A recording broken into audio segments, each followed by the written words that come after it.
11조를 드려야 한다는 부담감에 마음이 무거울 때가 있습니다. 경제적으로 어려운 상황에서도 의무감에 억눌려 괴로워할 때가 있습니다. 그러나 주님께서는 우리의 마음과 형편을 모두 아시며 진정한 헌신이 무엇인지 알려주십니다. 오늘 우리가 알아야 할 11조의 진실은 율법이 아닌 사랑에서 출발합니다. 첫 번째로 우리는 11조의 본래 의미를 올바르게 이해해야 합니다. 레위기 27장 30절 말씀입니다. 땅의 10분의 1 곧 땅의 곡식이나 나무의 열매는 여호와의 것이니 여호와께 성물이니라 하셨습니다. 구약 시대의 11조는 농업 사회에서 레위 지파와 가난한 자들을 돌보기 위한 사회 보장 제도였습니다. 이는 단순한 의무가 아니라 공동체를 위한 사랑의 실천이었습니다. 주님께서는 우리의 마음 상태를 보시며 억지로 드리는 헌금보다 기쁜 마음으로 드리는 작은 정성을 더 기뻐하십니다. 이러한 이해를 바탕으로 우리는 더 깊은 진실을 발견하게 됩니다. 두 번째로 우리는 신약 시대의 헌금 원리를 깨달아야 합니다. 고린도후서 9장 7절 말씀입니다. 각각 그 마음에 정한 대로 할 것이요 인색함으로나 억지로 하지 말지니 하나님은 즐겨내는 자를 사랑하시느니라 하셨습니다. 예수님께서는 11조라는 율법적 의무를 사랑의 자유로운 헌신으로 바꾸어 주셨습니다. 우리가 드리는 헌금은 백분율이 아니라 마음의 진실함에서 나와야 합니다. 가난한 과부의 2 렙돈이 부자들의 많은 헌금보다 더 큰 의미를 가졌던 것처럼 주님께서는 우리의 형편과 마음을 보십니다. 이제 우리는 또 다른 중요한 진실을 마주하게 됩니다. 세 번째로 우리는 경제적 어려움 속에서도 하나님의 공급하심을 신뢰해야 합니다. 말라기 3장 10절 말씀입니다.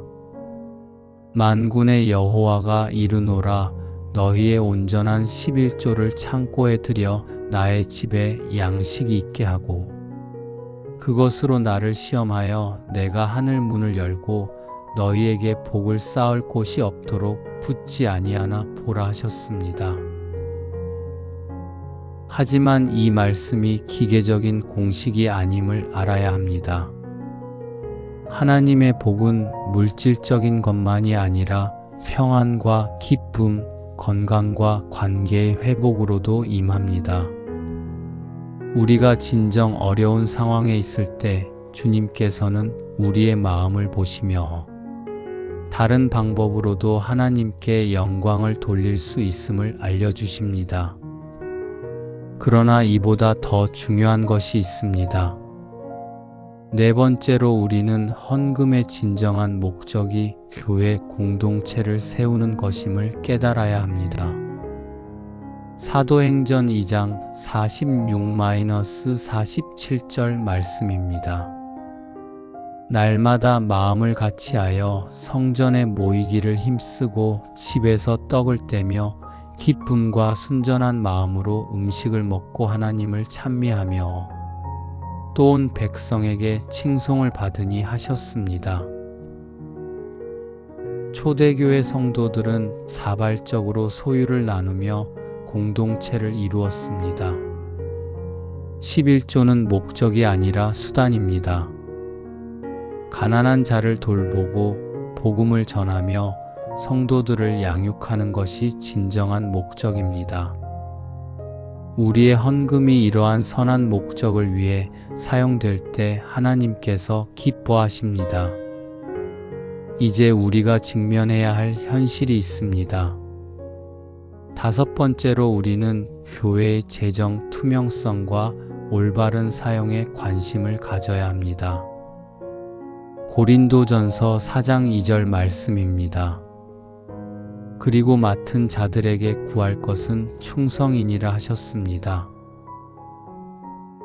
하나님의 것을 맡은 교회 지도자들은 투명하고 성실하게 재정을 관리해야 합니다. 성도들 역시 자신이 드린 헌금이 어떻게 사용되는지 알 권리가 있습니다. 건물이나 개인적 이익을 위해서가 아니라 진정 하나님의 나라와 이웃 사랑을 위해 사용되어야 합니다. 우리는 지혜롭게 분별하며 기도하는 마음으로 헌금해야 합니다. 그런데 여기서 우리가 놓치지 말아야 할 것이 있습니다.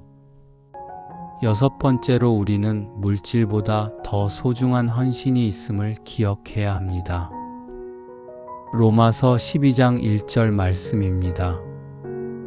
그러므로 형제들아 내가 하나님의 모든 자비하심으로 너희를 권하노니 너희 몸을 하나님이 기뻐하시는 거룩한 산 제물로 드리라. 이는 너희가 드릴 영적 예배니라 하셨습니다. 우리의 시간, 재능, 관심과 사랑이 모두 하나님께 드릴 수 있는 헌물입니다. 경제적으로 어려울 때는 다른 방법으로도 충분히 하나님을 섬길 수 있습니다.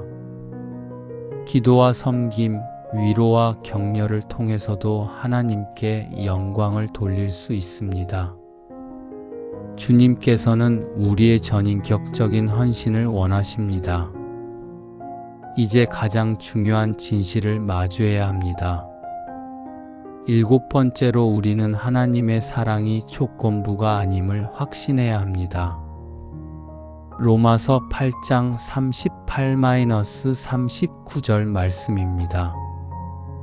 내가 확신하노니 사망이나 생명이나 천사들이나 권세자들이나 현재 일이나 장래 일이나 능력이나 높음이나 깊음이나 다른 어떤 피조물이라도 우리를 우리 주 그리스도 예수 안에 있는 하나님의 사랑에서 끊을 수 없으리라 하셨습니다. 11조를 드리지 못한다고 해서 하나님의 사랑에서 멀어지는 것이 아닙니다. 하나님의 사랑은 우리의 행위에 달린 것이 아니라 예수 그리스도의 십자가에서 이미 완성되었습니다. 우리가 자유함 가운데서 기쁨으로 드릴 때 진정한 예배가 됩니다. 죄책감이나 의무감이 아닌 감사함으로 드려야 합니다. 마지막으로 우리가 품어야 할 마음가짐이 있습니다. 8번째로 우리는 각자의 형편에 맞는 헌신의 방법을 찾아야 합니다. 고린도후서 8장 12절 말씀입니다. 할 마음만 있으면 있는 대로 받으실 터이요 없는 것을 받지 아니하시리라 하셨습니다. 하나님께서는 우리에게 없는 것을 요구하지 않으십니다. 학생은 학생다운 헌신을, 직장인은 직장인다운 헌신을, 어려운 형편의 성도는 그 형편에 맞는 헌신을 하면 됩니다. 때로는 11조 대신 봉사로, 때로는 기도로, 때로는 작은 정성으로도 충분합니다. 중요한 것은 백분율이 아니라 하나님을 향한 진실한 마음입니다. 이제 여러분의 댓글로 각자의 기도 제목을 나누며 함께 기도하는 시간을 가져보시기 바랍니다. 11조에 대한 진실을 다시 한번 마음에 새기며 우리가 알아야 할 더 깊은 의미들을 살펴보겠습니다. 첫 번째로 우리는 11조가 사랑의 표현임을 깨달아야 합니다. 요한일서 4장 19절 말씀입니다. 우리가 사랑함은 그가 먼저 우리를 사랑하셨음이라 하셨습니다. 하나님께서 먼저 우리를 사랑하셨기에 우리도 사랑으로 응답하게 됩니다. 11조는 율법적 의무가 아니라 사랑의 자연스러운 열매입니다. 부모를 사랑하는 자녀가 자연스럽게 효도하듯이 하나님을 사랑하는 마음에서 우러나오는 헌신이어야 합니다. 의무감이 아닌 감사함으로, 억지가 아닌 기쁨으로 드릴 때 진정한 의미를 갖습니다. 두 번째로 우리는 하나님의 경제 원리가 세상과 다름을 이해해야 합니다. 마태복음 6장 26절 말씀입니다. 공중의 새를 보라, 심지도 않고 거두지도 않고 창고에 모아들이지도 아니하되 너희 하늘 아버지께서 기르시나니 너희는 이것들보다 귀하지 아니하냐 하셨습니다. 하나님의 공급하심은 우리의 계산을 뛰어넘습니다. 때로는 적게 벌어도 풍족하게 살 수 있고, 때로는 많이 벌어도 부족함을 느낄 수 있습니다. 중요한 것은 하나님을 신뢰하며 성지기의 마음으로 살아가는 것입니다. 우리의 모든 것이 하나님께로부터 왔음을 인정할 때 진정한 자유를 얻게 됩니다. 세 번째로 우리는 11조를 통해 하나님과의 관계를 점검해야 합니다. 마태복음 6장 21절 말씀입니다. 내 보물 있는 그곳에는 내 마음도 있느니라 하셨습니다. 우리가 무엇에 마음을 두고 있는지는 우리가 무엇에 투자하는지를 보면 알 수 있습니다. 11조는 우리의 우선순위를 점검하는 영적 지표가 됩니다. 하나님보다 물질을 더 사랑하고 있지는 않은지, 세상의 가치에 매여 있지는 않은지 돌아보게 합니다. 이를 통해 우리는 더욱 하나님 중심적인 삶을 살아갈 수 있습니다. 네 번째로 우리는 11조의 사회적 의미를 되새겨야 합니다. 신명기 14장 28-29절 말씀입니다. 매 3년 끝에 그 해 소산의 10분의 1을 다 내어 내 성읍에 저축하여 너희 중에 분깃이나 기업이 없는 레위인과 내 성 중에 거류하는 객과 고아와 과부들로 와서 먹고 배부르게 하라 하셨습니다. 구약의 11조는 사회적 약자를 돌보는 제도였습니다. 오늘날에도 우리의 헌금이 가난한 자들을 돌보고 소외된 이들에게 희망을 주며 복음을 전하는 일에 사용되어야 합니다. 개인의 축복만이 아니라 공동체 전체의 유익을 위해 드리는 마음이 필요합니다.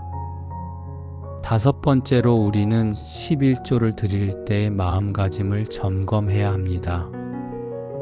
마가복음 12장 41-44절 말씀입니다. 예수께서 연보궤를 대하여 앉으사 무리가 연보궤에 돈 넣는 것을 보실새 여러 부자는 많이 넣는데 한 가난한 과부는 와서 2렙돈 곧 한 고드란트를 넣는지라 하셨습니다. 예수님께서는 헌금의 액수가 아니라 헌신의 진실함을 보셨습니다. 과부의 2렙돈이 부자들의 많은 헌금보다 더 큰 의미를 가졌던 것은 그녀의 전폭적인 신뢰와 헌신 때문이었습니다. 우리도 액수에 얽매이지 말고 진실한 마음으로 드려야 합니다. 여섯 번째로 우리는 11조를 통해 하나님의 신실하심을 경험해야 합니다. 빌립보서 4장 19절 말씀입니다.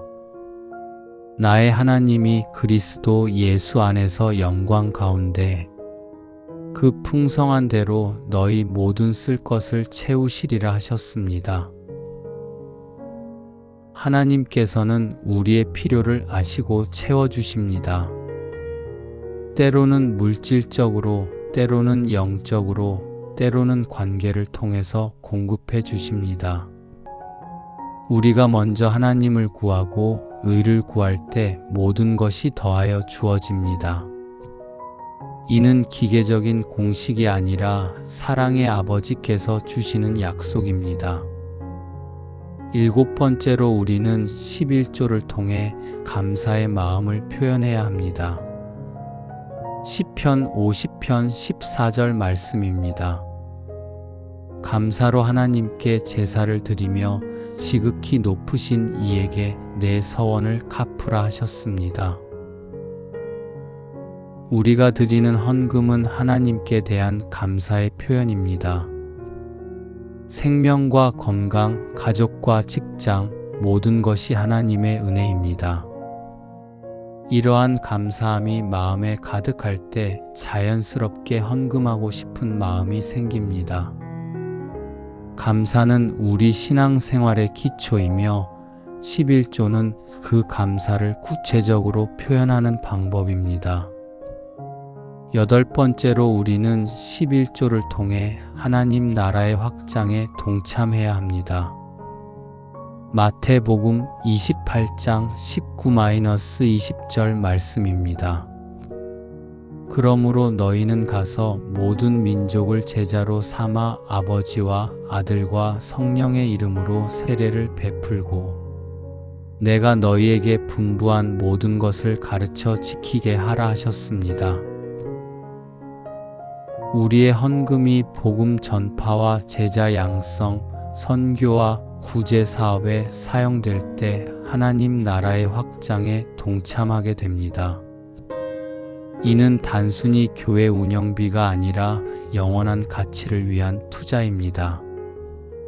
우리의 작은 헌신이 많은 영혼들에게 희망과 구원의 메시지를 전하는 도구가 됩니다.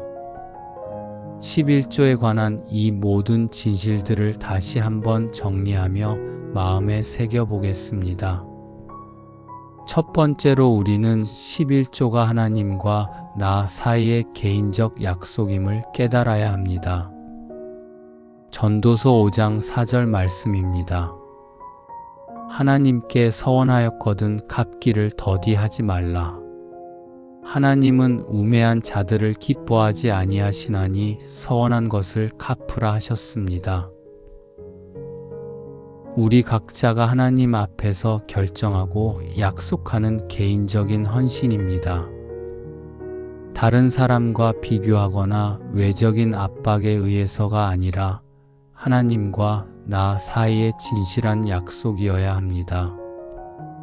이러한 개인적 약속을 통해 우리는 더욱 깊은 신앙의 성숙을 경험하게 됩니다. 두 번째로 우리는 11조를 통해 자유함을 경험해야 합니다. 갈라디아서 5장 1절 말씀입니다. 그리스도께서 우리를 자유롭게 하려고 자유를 주셨으니 그러므로 굳건하게 서서 다시는 종의 멍에를 매지 말라 하셨습니다. 11조는 우리를 물질의 종에서 해방시켜주는 도구입니다. 물질에 얽매이지 않고 하나님만을 의지하는 자유를 주십니다. 이는 율법적 속박이 아니라 영적 자유의 체험입니다. 하나님께서 우리의 공급자이심을 믿고 의지할 때 진정한 평안을 얻게 됩니다. 세 번째로 우리는 11조를 통해 하나님의 성품을 배워야 합니다. 고린도후서 9장 8절 말씀입니다. 하나님이 능히 모든 은혜를 너희에게 넘치게 하시나니 이는 너희로 모든 일에 항상 모든 것이 넉넉하여 모든 착한 일을 넘치게 하게 하려 하심이라 하셨습니다. 하나님께서는 먼저 주시는 분이십니다. 우리가 드리기 전에 이미 모든 것을 주셨습니다. 우리의 헌금은 하나님의 성품을 닮아가는 훈련입니다.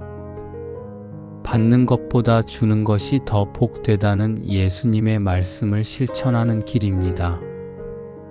네 번째로 우리는 11조를 통해 영적 성장을 경험해야 합니다. 말라기 3장 8절 말씀입니다. 사람이 어찌 하나님의 것을 도둑질하겠느냐? 그러나 너희는 나의 것을 도둑질하고도 이르기를 우리가 어떻게 주의 것을 도둑질하였나이까 하는도다. 이는 11조와 봉헌물이니라 하셨습니다. 이 말씀은 정죄가 아니라 깨달음을 위한 것입니다. 모든 것이 하나님의 것임을 인정하고 우리는 단지 청지기일 뿐임을 깨달아야 합니다. 이러한 깨달음을 통해 겸손함과 감사함을 배우게 됩니다. 다섯 번째로 우리는 11조를 통해 공동체의 일원임을 확인해야 합니다. 히브리서 10장 25절 말씀입니다. 모이기를 패하는 어떤 사람들의 습관과 같이 하지 말고 오직 권하여 그날이 가까워 오물 볼수록 더욱 그리하자 하셨습니다. 교회는 그리스도의 몸이며 우리는 그 지체입니다. 11조를 통해 공동체에 참여하고 서로를 돌보는 일에 동참합니다. 개인의 신앙이 아니라 공동체적 신앙을 실천하는 구체적인 방법입니다. 여섯 번째로 우리는 11조를 통해 미래에 대한 소망을 품어야 합니다. 고린도전서 15장 58절 말씀입니다. 그러므로 내 사랑하는 형제들아 견실하며 흔들리지 말고 항상 주의 일에 더욱 힘쓰는 자들이 되라. 이는 너희 수고가 주 안에서 헛되지 않은 줄 알미라 하셨습니다. 우리가 드리는 헌금은 영원한 가치를 위한 투자입니다. 이 땅에서의 헌신이 하늘나라에서 상급이 됩니다. 현재의 어려움이 아니라 영원한 소망을 바라보며 드려야 합니다. 일곱 번째로 우리는 11조를 통해 하나님의 주권을 인정해야 합니다. 시편 24편 1절 말씀입니다. 땅과 거기에 충만한 것과 세계와 그 가운데에 사는 자들은 다 여호와의 것이로다 하셨습니다. 모든 것이 하나님의 것입니다. 우리의 생명도 재능도 물질도 모두 하나님께서 맡겨주신 것입니다. 11조는 이러한 하나님의 주권을 인정하고 고백하는 신앙 고백입니다. 우리가 주인이 아니라 청지기임을 인정하는 겸손한 마음입니다. 여덟 번째로 우리는 11조를 통해 진정한 부요함을 경험해야 합니다. 잠언 11장 25절 말씀입니다. 구제를 좋아하는 자는 풍족하여질 것이고 남을 윤택하게 하는 자는 자기도 윤택하여지리라 하셨습니다. 진정한 부요함은 많이 가지는 것이 아니라 많이 나누는 것입니다. 움켜쥐고 있을 때는 메마르지만 나누어 줄 때 더욱 풍성해집니다. 하나님의 경제 원리는 세상과 반대입니다. 잃는 것 같지만 얻게 되고 비우는 것 같지만 채워지게 됩니다. 하나님의 사랑은 우리의 헌금 여부와 상관없이 변함이 없습니다. 11조는 의무가 아닌 은혜의 통로이며 율법이 아닌 사랑의 표현입니다. 각자의 형편에 맞게 진실한 마음으로 기쁨으로 드릴 때 하나님께서 기뻐 받으십니다. 오늘도 우리를 사랑하시는 주님의 은혜 안에서 평안하시기를 축복합니다.